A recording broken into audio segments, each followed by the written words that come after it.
ഒരുപാട് ചാനൽസിൽ പറഞ്ഞിട്ടുണ്ടാവും ജാസിന്റെയും ആശിന്റെയും love story. പക്ഷെ ഞങ്ങളുടെ ചാനൽ ഫസ്റ്റ് ഇന്റർവ്യൂ അല്ലേ, ഞങ്ങളുടെ പ്രേക്ഷകർക്ക് വേണ്ടി പറയണം നിങ്ങളുടെ ലവ് സ്റ്റോറി.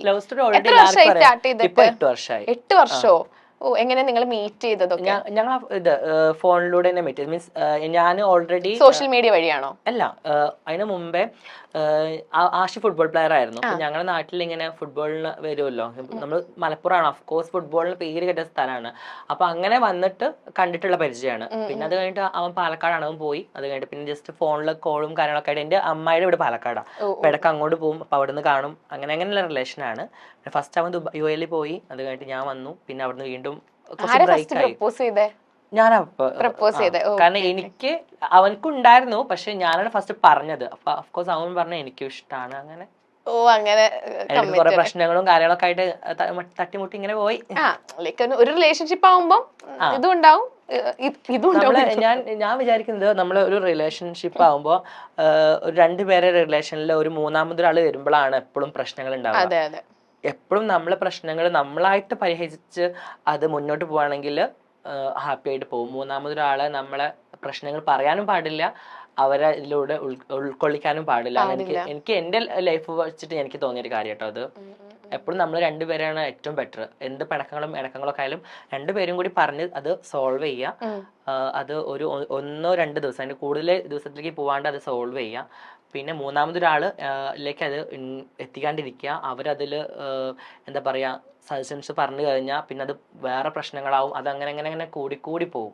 എന്റെ ലൈഫിൽ ഞാൻ എടുത്തൊരു വലിയൊരു തീരുമാനമാണ്, നമ്മളെ പ്രശ്നങ്ങൾ നമ്മളത് വേറെ മൂന്നാമതൊരാൾക്ക് പ്രശ്നങ്ങൾ ഉണ്ടായിട്ട് നിങ്ങൾക്ക് രണ്ടാൾക്കും അങ്ങോട്ടും ഇങ്ങോട്ടും മനസ്സിലായിട്ടുണ്ടാവും. ഇനി ഒരാളെ ഇൻക്ലൂഡ് ചെയ്യണ്ട, നിങ്ങൾക്ക് രണ്ടാൾക്കും കുറേ ആൾക്കാരെ പ്രശ്നങ്ങൾ കേൾക്കുമ്പോ ഈ തേർഡ് പേഴ്സൺ ആണ് എപ്പോഴും ഒരു ഇത്. അപ്പോൾ മാക്സിമം നമ്മൾ തേർഡ് പേഴ്സണ് ഒരു ഇത് കൊടുക്കാണ്ടിരിക്കുക, നമ്മൾ തന്നെ പറഞ്ഞ് ഇതാക്കുക. പിന്നെ ഇപ്പൊ എന്റെ അടുത്താണ് പ്രശ്നം എന്നുണ്ടെങ്കിൽ അഫ്കോഴ്സ് ഞാൻ പോയിട്ട് തന്നെ സോറി പറയാം. ഇനിയിപ്പോൾ അവന്റെ അടുത്താണ് പ്രശ്നം, ഇനിയിപ്പോൾ അവൻ സോറി പറയാൻ വരുന്നില്ലെങ്കിൽ പോലും നമ്മൾ പോയിട്ട് അത് പോട്ടെ കുഴപ്പമില്ല സോറി എന്നിട്ട് അത്രയേ ഉള്ളൂ ലൈഫ്. അതെ. അപ്പം ഇപ്പൊ ഈ ഒരു 8 വർഷത്തിനിടയിൽ ഒരുപാട് ചാലഞ്ചസും ഒക്കെ ഫേസ് ചെയ്തിട്ടുണ്ടാവും. ഏറ്റവും സങ്കടപ്പെടുത്തിയ ഒരു സിറ്റുവേഷൻ എപ്പോഴായിരിക്കും? എനിക്ക് എന്റെ സോഷ്യൽ മീഡിയയിൽ വരുന്ന ചില കമന്റ്സുകൾ, ഭൂരിഭാഗം കമന്റ്സുകൾ ഞാൻ വായിക്കാറില്ല. എന്നോട് എന്റെ ഫ്രണ്ട്സ് ഒക്കെ ചോദിക്കും, ജാസ് നിന്റെ ഇപ്പോഴത്തെ വീഡിയോ താഴത്ത് ഇങ്ങനെ കമന്റ് വന്നിട്ടുണ്ട്. അപ്പോഴായിരിക്കും ഞാൻ കമന്റ് ബോക്സ് നോക്കും. ഞാൻ കമന്റ് ബോക്സ് നോക്കാറില്ല. നല്ല കമന്റ്സ് ചിലപ്പോൾ ഞാൻ ഇങ്ങനെ റിപ്ലൈ കൊടുക്കും. ഫസ്റ്റ് വരുന്ന നമ്മുടെ ഫ്രണ്ട്സിന്റെ കമന്റ്സ് ഒക്കെ അതിന് റിപ്ലൈ കൊടുക്കും. അല്ലാണ്ട് ബാക്ക് വരുമ്പോൾ കമന്റ്സ് ഒന്നും ഞാൻ റിപ്ലൈ കൊടുക്കാറില്ല. അപ്പോൾ ഇപ്പൊ ഈയിടായിട്ട് വന്ന എനിക്കൊരു കമന്റ് ഭയങ്കരമായിട്ട് മനസ്സിൽ ഞാൻ അങ്ങനെ ആലോചിച്ചു. നമ്മുടെ മനസ്സിൽ വല്ലാത്തൊരു പെയിൻ തന്ന പോലെ ആയിപ്പോയി. അതാണ് എനിക്ക് ഏറ്റവും ഒരു വിഷമം. ഉമ്മാനൊക്കെ പറഞ്ഞിട്ടുണ്ടാകും അങ്ങനത്തെ കമന്റ്സുകൾ. എന്നെ പറഞ്ഞാൽ എനിക്ക് അങ്ങനെ വിഷമം തോന്നാറില്ല. ഉമ്മാനൊക്കെ പറഞ്ഞപ്പോ എനിക്ക് കുറച്ചുകൂടെ ഒരു സങ്കടമായി. അപ്പൊ ഈ കമന്റ്സിനോടൊക്കെ എങ്ങനെയാ റെസ്പോണ്ട് ചെയ്യാറുണ്ടോ? ഇല്ല, ഞാൻ കമന്റ്സിന് റിപ്ലൈ കൊടുക്കാറ് ഒന്നും ചെയ്യാറില്ല. ഡിലീറ്റ് ചെയ്യാറുണ്ടോ കമന്റ്സ്? ഇല്ല, അത് ഞാൻ ചെയ്യാറില്ല. കാരണം എന്നോട് ചോദിക്കുന്ന ഫ്രണ്ട്സ് ഒന്നെങ്കിൽ നീ കമന്റ് ബോക്സ് ഓഫ് ആക്കി ഇട്ടൂടെ, അല്ലെങ്കിൽ നിന്റെ ആ കമന്റ്സ് ബാഡ് കമന്റ് അങ്ങ് ഡിലീറ്റ് ചെയ്ത് കളഞ്ഞാൽ പോരെയെന്ന്. അപ്പൊ ഞാൻ പറയും ഇല്ല, ഡിലീറ്റ് ചെയ്ത് കളയാം. ഇപ്പൊ എന്നെ ഒരാള് കുണ്ടെന്നോ അല്ലെങ്കിൽ 9 അല്ലെങ്കിൽ ചാന്തുപൊട്ട് അതിനപ്പുറത്തേക്കുള്ള വിളിക്കൂട്ടോ, ഞാൻ പൂമാക്കെ വിളിക്കാറുണ്ട്. അങ്ങനെ ഇടുമ്പോൾ ഞാൻ ഡിലീറ്റ് ചെയ്യാറില്ല. അപ്പോൾ ഡിലീറ്റ് ചെയ്ത് കളഞ്ഞാൽ പോരെ. എൻ്റെ ഫ്രണ്ട്സ് പറയും ഡിലീറ്റ് ചെയ്ത് കളഞ്ഞാൽ പോരെയെന്ന്. അപ്പോൾ ഞാൻ പറയും ഇല്ല. കാരണം ഇപ്പോൾ എനിക്കൊരു കമന്റ് ഇട്ടപ്പോൾ, ഒരു ഉദാഹരണം, ഒരു കമന്റ് ഇട്ട ആൾ ഷുക്കൂർ എന്നൊരു ആൾ എനിക്കൊരു കമന്റ് ഇട്ട, എടാ പൂ മോനെ നീ എന്ത് കാണിക്കുന്നതെന്ന്. അപ്പം ഈ ശുക്കൂർ അടിപ്പിക്കാൻ അവൻ്റെ വീട്ടിൽ ഭയങ്കര ദീനിയൊക്കെ ആയിരിക്കും. ഭയങ്കര ശുക്കൂർ അളിയൻ ഞങ്ങളുടെ ഫാമിലിയിൽ കിട്ടിയ പൊന്നളിയനാന്നൊക്കെ പറയും. പക്ഷെ ഈ ശുക്കൂറിന്റെ അളിയന്റെ ഇതിങ്ങനെ എന്റെ കമന്റ് ബോക്സ്, എന്റെ വീഡിയോ കാണാനും കൂടുതൽ ആൾക്കാർ എന്റെ കമന്റ് ബോക്സ് ചെക്ക് ചെയ്യുന്ന ആൾക്കാരുണ്ട് കേട്ടോ. കൂടുതൽ എന്റെ വീഡിയോ കാണുന്ന മുമ്പേ വീഡിയോ അവിടെ നിൽക്കും, ഫസ്റ്റ് കമന്റ് ജാസിന്റെ കമന്റ് ബോക്സ് വായിക്കണം. എന്ത് രസമുള്ള കമന്റ് ബോക്സ്. അപ്പൊ ഇങ്ങനെ വായിക്കണം, ശുക്കൂർ അളിയന്റെ കമന്റ്, ശുക്കൂർ അളിയൻ ഇങ്ങനെ കമന്റ് ഇട്ടിരിക്കുന്നത് പഠിച്ചോനെ ഫസ്റ്റ് താത്ത നിങ്ങളാ മാപ്പിള ശുക്രാളിയൻ ഇല്ല ഇങ്ങോട്ട് കമന്റ് ഇടുന്നത് ശുക്രാളിയനോ. അപ്പൊ ഈ ശുക്രാളിയന്റെ ഒരു നല്ല ഇമേജ് അവിടെ ഫോയിലാവും. അപ്പൊ അതുകൊണ്ട് ഞാൻ കമന്റ് ബോക്സ് ഓഫ് ആക്കത്തേ ഇല്ല. കാരണം ഈ ചെന്നായ്ക്കളെ സ്വഭാവം എന്താ, ഈ ആട്ടിനോട്ട് ചെന്നായ്ക്കളെ റിയൽ എന്താന്നുള്ളത് അവർക്ക് മനസ്സിലാക്കാൻ വേണ്ടിയിട്ടാണ് ഞാൻ കമന്റ് ബോക്സ് ഓഫ് ആക്കാത്തത് അല്ലേ. റീൽസ് വീഡിയോകളിലൂടെ ശ്രദ്ധേയനാണ് മലപ്പുറംകാരനായ ജാസിർ ജാസിയും പങ്കാളിയായ സുഹൃത്ത് ആഷിയും. പെണ്ണഴകിൽ വീഡിയോയുമായി എത്തി നിരവധി ആരാധകരെ സ്വന്തമാക്കിയ മുഹമ്മദ് ജാസിൽ സോഷ്യൽ മീഡിയയിൽ സജീവമാകുന്നത് ടിക്ടോക്ക് കാലത്താണ്. പലപ്പോഴും ജാസിലിന്റെ വീഡിയോകൾക്ക് മോശം കമന്റുകളാണ് ലഭിക്കുന്നത്. ബ്യൂട്ടി ടിപ്സ് വീഡിയോയുമായി എത്തിയെങ്കിലും ആരാധകരും കാഴ്ചക്കാരും കൂടുതലുണ്ടായത് ഒരു അറബി വീഡിയോ വഴിയാണ്. അറബി മോഡലിൽ തലയിൽ കെട്ടുകെട്ടുന്ന വീഡിയോ ഏകദേശം 1 കോടിയിലേറെ പേർ കണ്ടു. ആഷിക്കൊപ്പം ദുബായിൽ സെറ്റിൽഡാണ് ജാസിൽ. സ്വന്തമായി ഒരു പെർഫ്യൂം ഷോപ്പ് നടത്തുകയാണ് ജാസിൽ. കൊളാബ് തന്ന ഡ്രസ്സാണ്. അവിടെ അതിൽ ഒരുപാട് നല്ല വെറൈറ്റി ഡ്രസ്സുകളുണ്ട്. എനിക്ക് ഫാഷൻ ഔട്ട്ലെറ്റ് എന്തോ ഒരു പേര് പറഞ്ഞു, സോറി കേട്ടോ. അപ്പോൾ എനിക്ക് ഡ്രസ് സെൻസ് എനിക്ക് ഭയങ്കര ഇഷ്ടമാണ്. നല്ല ഡ്രസ്സ് ഇടുക, നന്നായിട്ട് മേക്കപ്പ് ചെയ്യുക, നല്ലതായിട്ട് അണിഞ്ഞൊരുങ്ങി ഒരു സ്ഥലത്ത് പോവുക, എനിക്ക് ഭയങ്കര ഇഷ്ടമുള്ള കാര്യം. ഈവൻ എനിക്ക് അതേപോലത്തെ ഒരാളെ കിട്ടുകയും ചെയ്തു ആഷിയും ഭയങ്കര അങ്ങനത്തെ കാര്യത്തിൽ ഭയങ്കര ഇത് നോക്കുന്നത്. വേറെ ഒന്നും ഇല്ലെങ്കിലും ഫുഡ് കൊടുത്തില്ലെങ്കിലും വേണ്ടില്ല, ആഷിക്ക് നന്നായിട്ട് വെൽ ഡ്രസ്സായിട്ട് പോകണം.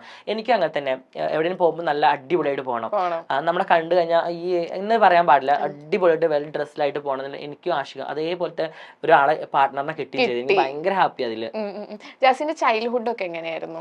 ചൈൽഡ്ഹുഡിൽ എനിക്ക് സത്യം പറഞ്ഞാൽ ഓർക്കാൻ ഇഷ്ടമില്ലാത്ത കുറെ കാര്യങ്ങൾ. കാരണം ലൈക്ക് ഇപ്പോഴാണ് ഞാൻ നന്നായിട്ട് ലൈഫ് എൻജോയ് ചെയ്യുന്നത്. ആ സമയത്തൊക്കെ ഓഫ്കോഴ്സ് എനിക്ക് എന്നെ കളിയാക്കി മാറ്റി നിർത്തലും പരിഹസിക്കലും എല്ലാവരുടെ ലൈഫിൽ, എല്ലാ ആൾക്കാരുടെ ലൈഫിൽ ഉണ്ടാവുന്ന പോലത്തെ സംഭവങ്ങളൊക്കെ തന്നെ എനിക്ക് ഒരു ഇപ്പോഴും ഹോണ്ട് ചെയ്യുന്ന അല്ലെങ്കിൽ ഒരു ട്രോമയായിട്ട് ഇപ്പോഴും ലൈഫിൽ കിടക്കുന്ന ഒരു പണ്ടത്തെ എന്തെങ്കിലും ഇൻസിഡൻസ് ഉണ്ടോ? ഞാനൊരു ജ്വല്ലറിയിൽ വർക്ക് ചെയ്തിട്ടുണ്ടായിരുന്നു. ദുബായ് ഗോൾഡൻ ഡയമണ്ട്സ് എന്നുള്ള ജ്വല്ലറി വളാഞ്ചേരിയിൽ വർക്ക് ചെയ്തിട്ടുണ്ടായിരുന്നു. എൻ്റെ ഡിഗ്രി കഴിഞ്ഞ സമയത്ത് ജോലി കിട്ടാൻ തുടങ്ങി. പെട്ടെന്ന് ആ സമയത്തൊന്നും ഞാൻ നമുക്ക് ഇൻസ്റ്റാഗ്രാമോ ഇതൊന്നും ഇല്ല. ആ സമയത്ത് ഞാൻ ജാസ്തി ആരാന്ന് പോലും ആൾക്കാർക്ക് അറിയില്ല. അങ്ങനത്തെ സമയത്ത് ഞാൻ ഒരു ജ്വല്ലറിയിൽ വർക്ക് ചെയ്യുന്ന സമയത്ത് അവിടെ ജ്വല്ലറി എടുക്കാൻ വന്ന ഒരാൾ എന്നെ എൻ്റെ സ്റ്റാഫുകളുടെ മുമ്പിൽ നിന്ന് ഇങ്ങനെ ചാന്തുപൊട്ടല്ലേ, ചാന്തുപൊട്ടാണല്ലോ നിങ്ങളെ കണ്ടിട്ട് എന്നിട്ട് ഒരു പെണ്ണാണ് പറഞ്ഞത്, ആണല്ല കേട്ടോ പറഞ്ഞത്, ഒരു സ്ത്രീയാണ് എന്നോട് പറഞ്ഞത്. ആ ചാന്തുപൊട്ടാണല്ലോ കണ്ടിട്ട് അങ്ങനെ പറഞ്ഞു. അത് എൻ്റെ ഫ്രണ്ട്സിന് മുമ്പിലും അത്രയും ആൾക്കാരുടെ മുമ്പിൽ നിന്ന് പറഞ്ഞപ്പോൾ എനിക്ക് ഭയങ്കരമായിട്ട് മനസ്സിൽ വിഷമം വന്നു. എനിക്കത് അത്രയും എൻ്റെ ലൈഫിൽ ഫസ്റ്റ് ടൈമാണ് എന്നോട് അങ്ങനെ പറയുന്നത്. അത് പണ്ടായിരുന്നു, ചെറുപ്പത്തിൽ, അതായത് ഞാൻ ഡിഗ്രി കഴിഞ്ഞ സമയത്ത്, അത്ര ചെറുപ്പത്തിലല്ല, ഡിഗ്രി കഴിഞ്ഞിട്ട് നിൽക്കുന്ന സമയത്ത്, ദുബായിൽ നിന്ന് വന്നിട്ടില്ല. ആ സമയത്ത് ഇൻസ്റ്റഗ്രാമും ഒന്നുമില്ല, നമ്മൾ ആരാന്നൊന്നും അറിയാത്ത ആ സമയത്ത് എന്നോട് അങ്ങനെ പറഞ്ഞു. അപ്പോൾ എനിക്ക് ഭയങ്കര വിഷമമായി. അതെന്റെ മനസ്സിൽ ഇപ്പോഴും കിടക്കുന്ന ഒരു ഇൻസിഡൻസ്. അത് മറക്കാൻ പറ്റുന്നില്ല എനിക്ക്. ആ ആളെയും എനിക്ക് മറക്കാൻ പറ്റുന്നില്ല. പിന്നീട് ഇത് കഴിഞ്ഞപ്പോ ഒരുപാട് നാളായി അയാൾ വല്ല കോണ്ടാക്ട് ചെയ്യാനോ?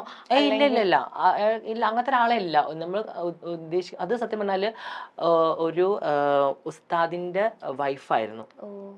അപ്പോൾ എന്നിട്ട് അത് ഞാൻ ഓൾറെഡി അവരോട് സംസാരിച്ചപ്പോൾ അയാൾ എന്നോട് പറഞ്ഞു സോറി. അയാൾ വന്നിട്ട് പറഞ്ഞു സോറി ക്ഷമിക്കുക. ഞാൻ പറഞ്ഞു നിങ്ങളൊരു മതപ്രഭാഷകനാണ്, അല്ലെങ്കിൽ ഒരു ഉസ്താദാണ്, മതം പറഞ്ഞു കൊടുക്കുന്ന ആളാണ്. നിങ്ങളെ ഭാര്യയാണ് എന്നെ ഇങ്ങനെ പറഞ്ഞത്.